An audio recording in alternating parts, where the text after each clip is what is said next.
निर्जला एकादशी व्रत कथा। राधे राधे मित्रों, आइए सुनते हैं। एक बार की बात है, सौनक आदि 88,000 ऋषि मुनि बड़ी श्रद्धा से एकादशी व्रत की कल्याणकारी और पापनाशक रोचक कथाएं सुनकर आनंद मग्न हो रहे थे।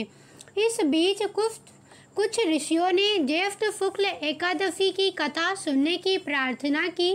तब सूत जी ने कहा, महर्षि व्यास से एक बार की बात तो है। भीमसेन ने कहा, हे पितामह, भ्राता युधिष्ठिर, माता कुंती, द्रौपदी, अर्जुन, नकुल और सहदेव आदि एकादशी के दिन व्रत करती हैं और मुझे भी एकादशी के दिन अन्न खाने को मना करती हैं। मैं उनसे कहता हूँ कि भाई, मैं भक्ति पूर्वक भगवान की पूजा कर सकता हूँ और दान दे सकता हूँ, लेकिन मैं भूखा नहीं रह सकता। इस पर महर्षि व्यास ने कहा, हे भीमसेन, वे सही कहते हैं। शास्त्रों में कहा गया है कि एकादशी के दिन अन्न नहीं खाना चाहिए। यदि तुम नरक को बुरा और स्वर्ग को अच्छा समझते हो तो प्रत्येक माह की दोनों एकादशियों को अन्न ना खाया करो।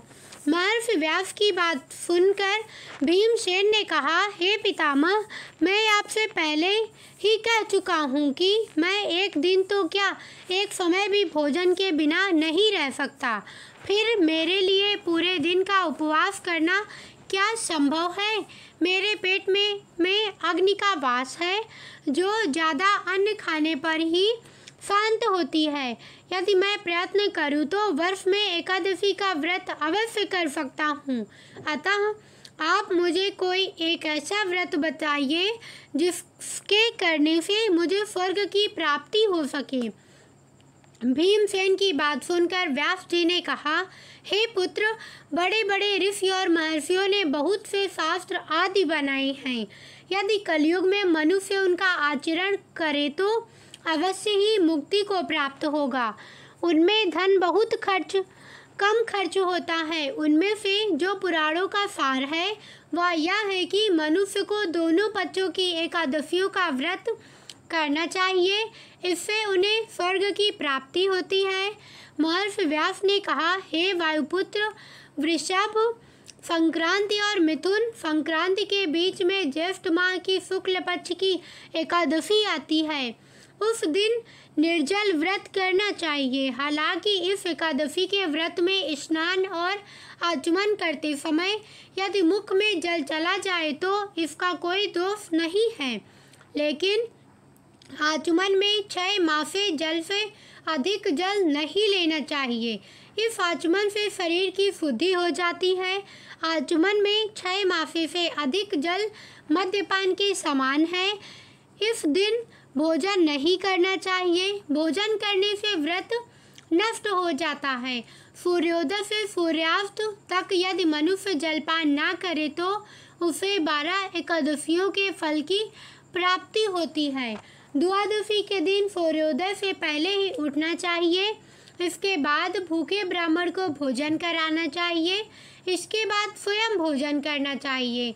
हे भीमसेन, स्वयं भगवान ने मुझसे कहा था कि इस एकादशी का पुण्य सभी तीर्थों और दान के बराबर है। एक दिन निर्जला रहने से मनुष्य पापों से मुक्त हो जाता है। जो मनुष्य निर्जला एकादशी का व्रत करते हैं उन्हें मृत्यु के समय भयानक यमदूत नहीं दिखाई देते, बल्कि भगवान श्री हरि के दूत स्वर्ग से आकर उन्हें पुष्पक विमान पर बैठाकर स्वर्ग को ले जाती हैं। संसार में सबसे उत्तम निर्जला एकादशी का व्रत है। अतः यत्न पूर्वक इस एकादशी का व्रत निर्जल ही करना चाहिए। इस दिन ओम नमो भगवते वासुदेवाय इस मंत्र का उच्चारण करना चाहिए। इस दिन गौदान करना चाहिए। इस एकादशी को भीमसेनी या पांडव एकादशी भी कहती हैं। निर्जल व्रत करने से पहले भगवान का पूजन करना चाहिए और उनसे प्रार्थना करनी चाहिए कि हे प्रभु, आज मैं निर्जल व्रत करता हूँ। इसके दूसरे दिन भोजन करूँगा। मैं इस व्रत को श्रद्धा पूर्वक करूँगा, मेरे सब पाप नष्ट हो जाएं। इस दिन जल से भरा हुआ घड़ा वस्त्र आदि से ढककर स्वर्ण सहित किसी सुपात्र को दान करना चाहिए। इस व्रत के अंतराल में जो मनुष्य स्नान तप आदि करते हैं उन्हें करोड़ पल स्वर्ण दान का फल प्राप्त होता है। जो मनुष्य इस दिन यज्ञ होम आदि करते हैं उसके फल का तो वर्णन भी नहीं किया जा सकता। इस निर्जला एकादशी के व्रत के पुण्य से मनुष्य विष्णु लोक को जाता है। जो मनुष्य इस दिन अन्न खाते हैं उनको चांडाल समझना चाहिए, वे अंत में नरक में जाते हैं। ब्रह्म हत्यारे, मद्यपान करने वाले, चोरी करने वाले, गुरु से ईर्ष्या करने वाले, झूठ बोलने वाले भी इस व्रत को करने से स्वर्ग के भागी बन जाते हैं। हे अर्जुन, जो पुरुष या स्त्री इस व्रत को श्रद्धा पूर्वक करती हैं, यानी कि हे भीम, उनके निम्नलिखित कर्म हैं। उन्हें सर्वप्रथम विष्णु भगवान का पूजन करना चाहिए, इसके बाद गौदान करना चाहिए। इस दिन ब्राह्मणों को दक्षिणा देनी चाहिए। निर्जला के दिन अन्य वस्त्र, छत्र आदि का दान करना चाहिए। जो मनुष्य इस कथा का प्रेम पूर्वक श्रवण करती हैं और पठन करती हैं वे स्वर्ग के अधिकारी हो जाती हैं। निर्जला एकादशी की एक अन्य कथा। एक बार महर्षि व्यास पांडवों के यहाँ पधारे। भीम ने महर्षि व्यास से कहा, भगवान युधिष्ठिर, अर्जुन, नकुल, सहदेव, माता कुंती और द्रौपदी सभी एकादशी का व्रत करते हैं और मुझसे भी व्रत करने को कहते हैं, लेकिन मैं बिना खाए रह नहीं सकता। इसलिए 24 एकादशियों पर निराहार रहने की कष्ट साधना से बचाकर मुझे कोई ऐसा व्रत बताइए जिसे करने में मुझे विशेष असुविधा न हो और सबका फल भी मुझे मिल जाए। महर्षि व्यास जानते थे कि भीम के उदर में वृक्क नामक अग्नि है। इसका अधिक मात्रा में भोजन करने पर ही उसकी भूख शांत होती है। महर्षि ने भीम से कहा कि तुम ज्येष्ठ शुक्ल एकादशी का व्रत रखा करो।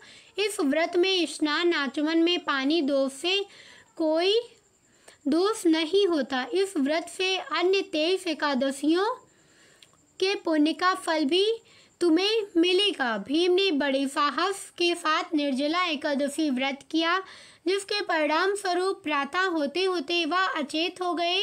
तब पांडवों ने गंगा जल, तुलसी, चरणामृत प्रसाद देकर उनकी मूर्छा दूर की, इसलिए इसे भीमसेन एकादशी भी कहती हैं। यह थी संपूर्ण निर्जला एकादशी व्रत कथा। कैसी लगी वीडियो कमेंट करके बताना। साथ ही वीडियो को लाइक, चैनल को सब्सक्राइब करके कमेंट में हरे कृष्णा लिखना और अपने मित्रों संबंधियों के साथ शेयर करना। धन्यवाद।